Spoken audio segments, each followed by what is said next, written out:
हमारी जमीन पे कोई जबरदस्ती कब्जा कर रहा है। अच्छा, कौन है? सर, कोई वक्फ बोर्ड का बोर्ड लगा हुआ था और हमारे खेत पे मजार बना रखी है उन्होंने अवैध रूप से हमारी जमीन पर कब्जा किया हुआ है और हम उन्हीं के पास जाकर अर्जी लगाएं। लड़ने का शौक है ना, तो पुरानी सरकार से लड़ो जिन्होंने कानून बनाया है।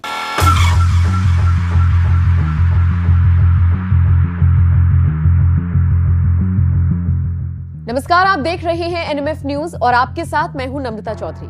सोचिए, एक सुबह आप सोकर उठे और आपकी जमीन पर किसी और का कब्जा हो जाए। वहां पर बाकायदा एक ऐसा बोर्ड लग जाए जिस पर लिखा हो कि अब आपकी और बाकी किसी की भी एंट्री वर्जित है। तो आप क्या करेंगे? जाहिर है, परेशान होकर आप पुलिस थाने जाएंगे, शिकायत लिखवाएंगे। लेकिन अब इससे भी बुरा सोचिए, थाना इंचार्ज कह दे कि आपकी शिकायत यहां नहीं सुनी जाएगी, बल्कि जिसने इस जमीन पर कब्जा करके बोर्ड लगाया है उसी के आगे आपको हाथ जोड़ने होंगे। आसान शब्दों में कहूं तो अपनी चुराई हुई चीज आपको चोर के आगे ही हाथ फैलाकर मांगनी पड़े तो क्या होगा? सुनकर और सोचकर बहुत डरावना लग रहा होगा ना। दुख की बात यह है कि ऐसा देश में इस वक्त हो रहा है, और अब से नहीं हो रहा बल्कि सालों साल से होता आ रहा है। लेकिन हमारे देश में धर्म को आगे लाकर क्या कुछ नहीं कर दिया जाता। इसी धर्म के आधार पर यह सब कुछ हो रहा है। किसी की जमीन का एक छोटा सा टुकड़ा जा रहा है तो किसी राज्य में गांव के गांव हड़प लिए जा रहे हैं। इतना ही नहीं, धर्म को ढाल बनाते हुए हिंदुओं के मंदिरों तक पर बोर्ड लगा दिया गया है कि अब ये जगह उनकी है। कौन है ये लोग जो धन को आगे लाकर जमीनें हड़प रही हैं? इनका मकसद क्या है? कैसे सरकार इनसे निपटेगी? अब तक कितनी जमीन इस तरह से हड़प ली गई है? इसी की सच्चाई से आपको रूबरू कराती है एक फिल्म जिसका नाम है आखिर पलायन कब तक। फिल्म 16 फरवरी 2024 को रिलीज होगी, लेकिन उससे पहले उसका जबरदस्त टीजर रिलीज हुआ है जिसने गदर काट दिया है। 6 दिन में ही फिल्म के टीजर को लाखों लोगों ने देख लिया। फिल्म में अगर फैक्ट्स के साथ सच्चाई दिखाई जाएगी ना, तो इस फिल्म को करोड़ों कमाने से यकीन मानिए कोई नहीं रोक सकता। फिल्म में आपको तख्फ बोर्ड सुनाई देगा, लेकिन वास्तव में तख्फ जैसा कुछ नहीं है। सीधे तौर पर नाम लेकर बवाल ना हो जाए, इसीलिए फिल्म मेकर्स ने ध्यान रखा है। बाकी बात इसमें वक्फ बोर्ड की ही की गई है। पिछले काफी वक्त से वक्फ बोर्ड को लेकर चर्चा हो रही है। मोदी सरकार से मांग की जा रही है कि इस बोर्ड को बंद कर देना चाहिए। बोर्ड पर आरोप लग रहे हैं कि धर्म के नाम पर अब तक हजारों करोड़ की जमीन हड़प ली गई है। अंदाजा लगाइए कि देश में सरकार और रेलवे के बाद अगर सबसे ज्यादा जमीन किसी के पास है तो वो वक्फ बोर्ड ही है। और इससे भी ज्यादा हैरानी की बात तो ये है कि दुनिया के 57 मुस्लिम देशों में वक्फ बोर्ड जैसा कुछ नहीं, लेकिन भारत में मुस्लिमों के लिए ये बोर्ड अलग से बनाया गया है, जो अब काम कम और अवैध तरीके से जमीन हड़पने को लेकर ज्यादा चर्चा में है।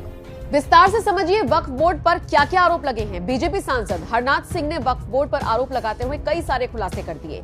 हरनाथ ने क्या कुछ कहा वो आपको बताते हैं।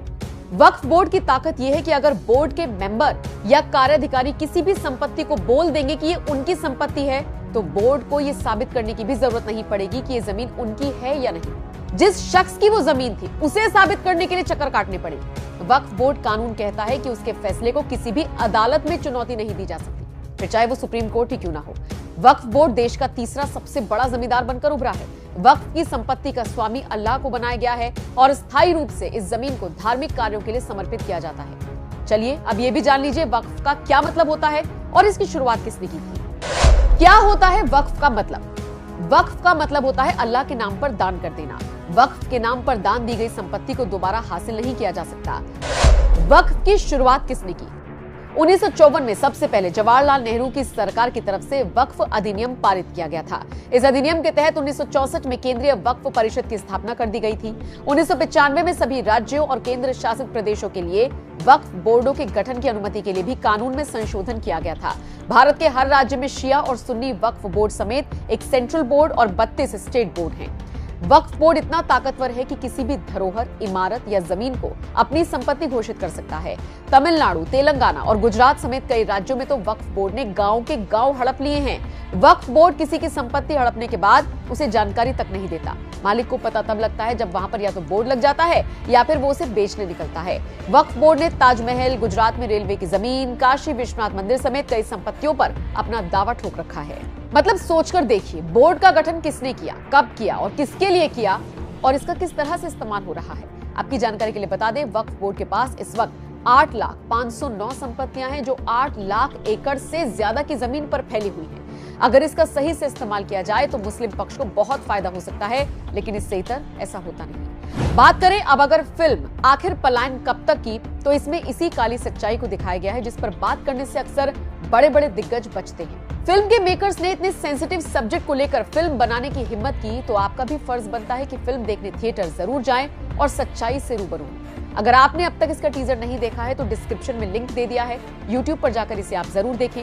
बाकी आप इस खबर पर क्या राय रखते हैं कमेंट करके बताना नहीं। हमारी जमीन पे कोई जबरदस्ती कब्जा कर रहा है। अच्छा, कौन है? सर, कोई वक्फ बोर्ड का बोर्ड लगा हुआ था और हमारे खेत पे मजार बना रखी है उन्होंने। उन्होंने अवैध रूप से हमारी जमीन पर कब्जा किया हुआ है और हम उन्हीं के पास जाकर अर्जी लगाएं। लड़ने का शौक है ना, तो पुरानी सरकार से लड़ो जिन्होंने कानून बनाया है। और आपका तो एक जमीन का टुकड़ा है। तमिलनाडु में 20 गांव की जमीन और 1500 साल पुराना जो मंदिर है ना, वो भी इसी तख्फ ने हथियार रखा है। तेरा भगवान अलग, तेरा अल्लाह अलग, तीसरे का कोर्ट अलग। क्या चल रहा है ये? तमाशा चल रहा है।